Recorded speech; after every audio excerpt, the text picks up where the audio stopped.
Então, quando era criança, eu sonhava em ter um álbum de figurinhas bem famoso naquela época, né? E aí um dia um amigo meu chegou na igreja tal, e ele tava com aquele álbum. E o meu desejo misturado com inveja me levaram até as últimas consequências para ter aquele álbum, sabe? E eu lembro que em um momento de descuido do meu amigo, eu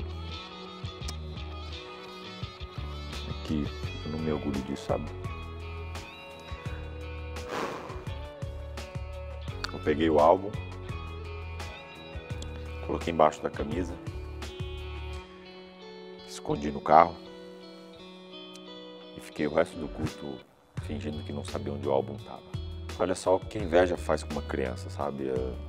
Na sequência, eu cheguei em casa, meu pai acabou descobrindo, me fez ligar pro meu amigo e pedir desculpa e ter que ir lá na casa dele e devolver o álbum naquele momento, naquela hora da noite.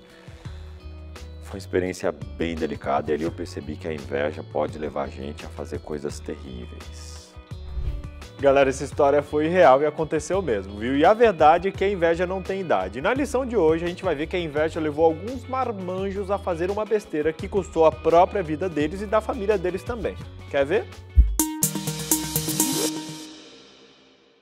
Com a saída de Belsazar, Dario foi nomeado o novo rei da Babilônia. O rei logo identificou a sabedoria de Daniel e colocou ele em um dos cargos mais importantes do reino. Ele era um supervisor. O trabalho de Daniel era fazer uma auditoria, era um supervisor dos governantes das províncias do império. Ele olhava se as obrigações estavam sendo certas, se estavam se pagando o que tinha que ser pago, evitando que o rei tivesse perdas. Daniel ele se mostrou mais inteligente do que todos os companheiros de trabalho e isso causou muita inveja nos outros que estavam ali com ele. Eles começaram então a procurar algum erro, alguma falha, algum defeito no trabalho de Daniel para prestarem queixas ao rei. Só que Daniel, gente, ele era muito meticuloso, ele era muito honesto e eles não encontraram nada para acusarem ele para o rei. Desiludidos, eles descobriram uma única maneira de atingir a Daniel.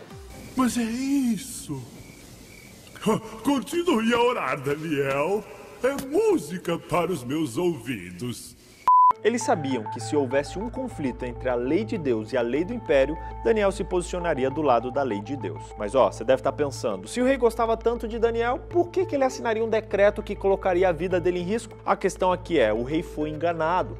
Os oficiais praticamente manipularam ele com seus discursos narcisistas, fazendo com que o rei sentisse a necessidade de ser adorado. Após nomear tantos supervisores, ele ficou com medo que, num longo prazo, um deles se tornasse mais influente do que ele e provocasse uma rebelião que dividisse o reino. Enfim, com a lei sugerida pelos oficiais, durante 30 dias, eles seriam obrigados a dedicar a sua adoração e as suas orações somente ao rei. O rei representaria o povo durante todo esse tempo. Resumindo, gente, o rei queria mostrar quem mandava no pedaço. Um outro detalhe é que os oficiais alegaram que todos apoiavam o decreto. Uma mentira, já que Daniel jamais consentira com essa decisão. O rei não conseguia entender que a lei que supostamente impediria uma conspiração foi em si uma conspiração para prejudicar o coitado do Daniel. Os oficiais pensaram então em cada detalhe, até porque eles sabiam que o rei tentaria voltar atrás quando percebesse que incriminou a Daniel. Por isso, eles foram enfáticos em duas decisões. Quem transgredisse a lei seria jogado na cova dos leões. Gente, esse castigo nunca tinha sido usado antes e foi escolhido pelos inimigos de Daniel especialmente para ele. E os que se recusarem serão lançados na cova dos leões. 2. O decreto não poderia ser alterado. Os oficiais convenceram o rei a utilizar um selo. Isso tornava o documento irrevogável até mesmo por ele. Tem que selar com o seu anel. Faça um decreto irrevogável. O povo tem que saber quanto o senhor é determinado. Certo? Pronto.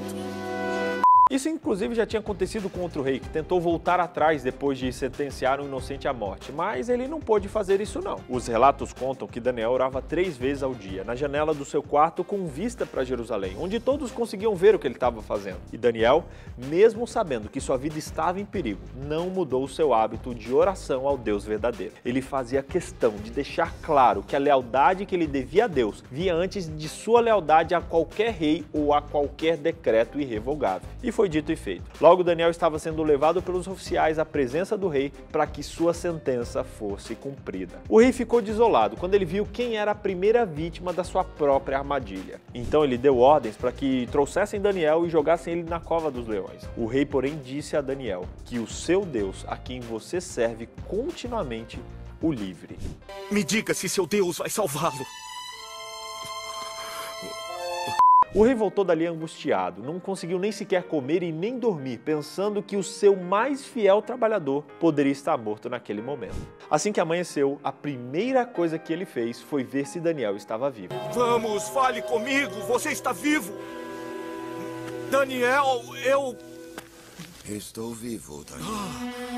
E pasmem, Daniel estava são e salvo. Que top! Ellen White faz uma observação muito interessante sobre isso, dizendo que Deus não impediu que os inimigos de Daniel o lançassem na cova dos leões. Ele permitiu que os anjos maus e homens ímpios chegassem a realizar o seu propósito, mas isso foi para que ele pudesse tornar o seu livramento mais marcante e mais completa a derrota dos seus inimigos naquele momento. Às vezes, Deus tarda para que a vitória seja completa, afinal, de virada é mais gostoso. É verdade. Só uma pausa aqui na história para te lembrar que você pode ter um estudo completo sobre as profecias e sobre a história de Daniel se você clicar nesse link que está aqui na descrição ou então entrar em contato com a gente por esse WhatsApp que está aqui na tela, beleza? Entra aqui que você vai poder receber aí na sua casa. Continuando, o rei então puniu os oficiais, mandando eles para a cova dos leões juntamente com a sua família. E aí você pode perguntar, mas Vitor, a família deles também foi jogada na cova? Pois é, infelizmente, os decretos daquela época sempre incluíam a penalidade para toda a sua família. Todos eram responsáveis pelo erro de um.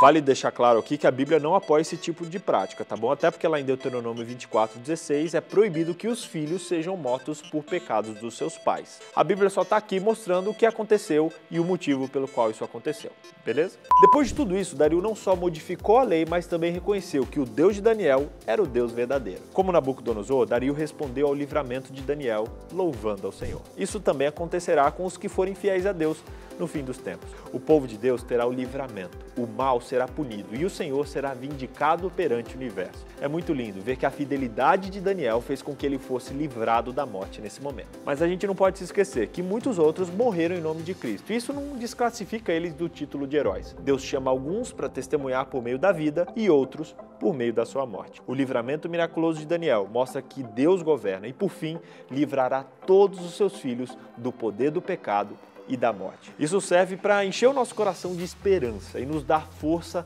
em situações em que temos a nossa fé provada.